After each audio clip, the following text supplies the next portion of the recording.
My name is Melissa Lewis and I'm the founder of ML Property Venture, a property investment company based in Essex. Over the last 7 years, I've worked across several areas of property, including HMOs, deal sourcing, portfolio management, deal structuring, and advising investors on acquisitions. But over time, I noticed something that kept repeating itself. Many investors were buying property without fully understanding the risks, the operational realities, or the long-term financial implications of the decisions that they were making. On paper, the numbers often looked promising, the spreadsheets looked attractive, the strategy sounded sensible, but when those deals were exposed to real life, interest rate changes, tenant issues, operational complexity, the reality was often very different. That realisation eventually led me to develop the core framework, which is the structured method I now use to analyse property investments before capital is committed. But before any of that existed, there was simply the moment when I bought my first property. And the truth is, that moment was not the beginning of my property journey. It was the result of habits that had been building quietly for years that I hadn't even really realised. Before I entered the property industry, my professional background was in human resources. So I started working in HR when I was 16 years old, and that experience shaped the way that I think about decision making, risk and long-term planning far more than I realised at the time. Working in HR exposes you to how organisations actually function under pressure. You see how people behave when decisions carry consequences, how leadership teams evaluate risk, and how long-term outcomes are often determined by choices made years earlier. It also teaches you discipline. So, at this stage in my life, I was earning consistently, and more importantly, I was saving consistently. Every month, I would set aside around £300 to £400 without any specific end savings goal in mind. There was no property plan at the time, no savings target that I was racing towards, and no comparison with what anyone else was doing. What I was quietly building instead was something far more valuable. I was building financial habits, and those habits became the foundation for literally everything that came afterwards.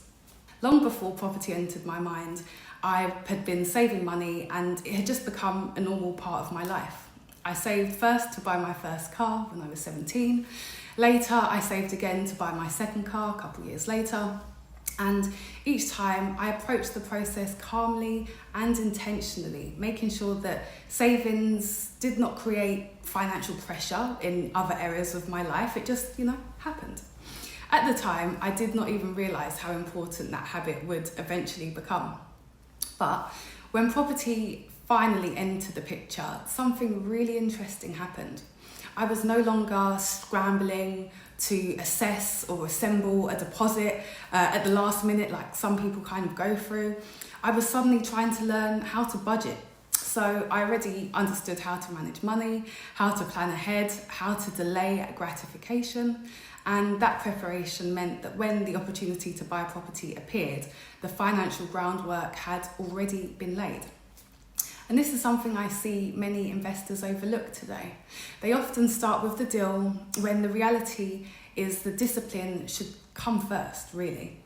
Property was not something I woke up one morning and impulsively decided to pursue. It was the natural result of preparation that had been happening quietly in the background.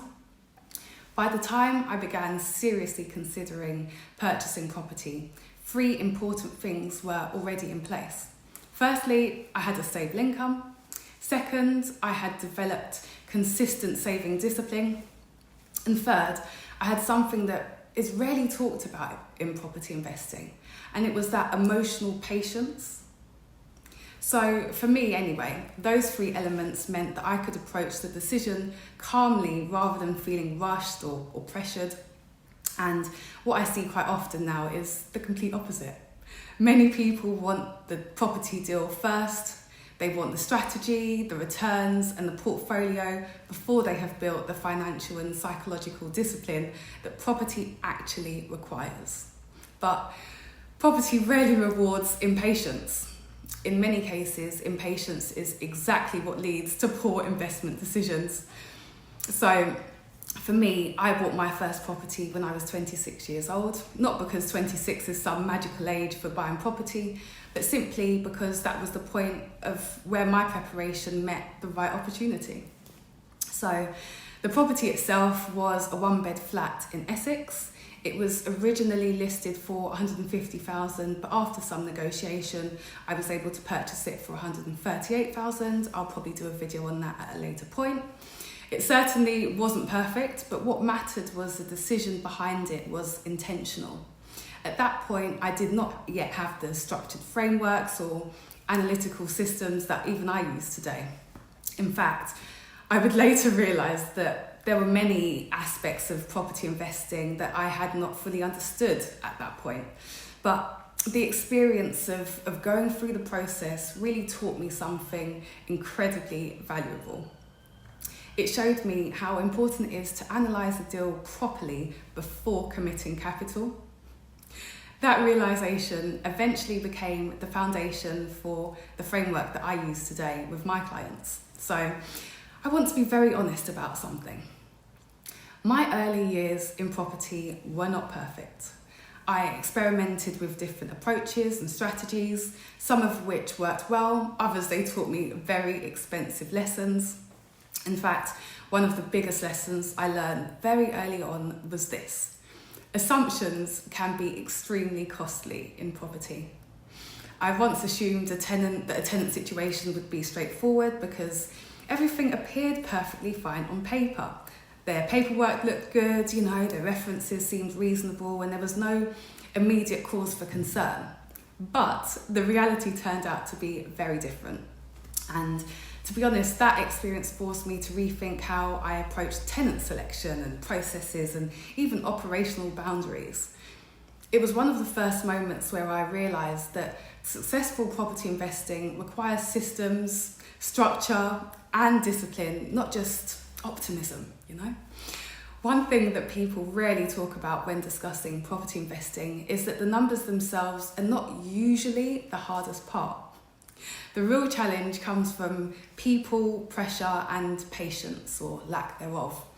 Tenant situations can test your emotional resilience, unexpected issues can create financial pressure, and decisions often need to be made calmly when circumstances aren't ideal. Early in my journey, there were moments where tenant situations challenged me both emotionally and financially. Instead of reacting impulsively, I started reviewing my processes and tightened the way that I operated. Each challenge forced me to refine my approach, and over time, those refinements eventually led to the structured way I analyse property deals today. After several years in property, one pattern became impossible to ignore. Many investors were making decisions based on optimistic spreadsheets instead of being realistic with their numbers. They were focusing heavily on projected returns instead of looking at the operational complexity and what their exit strategy is. And this is why I developed the CORE framework. So CORE stands for cash flow quality, so understanding the numbers, the operational control, so assessing the complexity of the property and the management in practice. Risk management, so looking at the financial and all types of risk that you're going to encounter. And finally, your exit strategy. How are you going to move on with this property? Are you going to sell? Are you going to rent it out? Etc. So, on this channel, I'll be sharing what the property process is like and how the process works. This channel is designed to bring more clarity and honesty into property investment. Here, I'll be sharing real lessons from property ownership, detailed deal analysis, mistakes investors often make, and the best way to invest in property properly. There will be no get rich quick, no hype promises, no exaggerated claims about how easy property investing is, because it isn't. Instead, the focus will be on clear thinking, disciplined analysis, and long-term decision-making, because ultimately, the quality of the property deals you choose will determine the quality of your portfolio.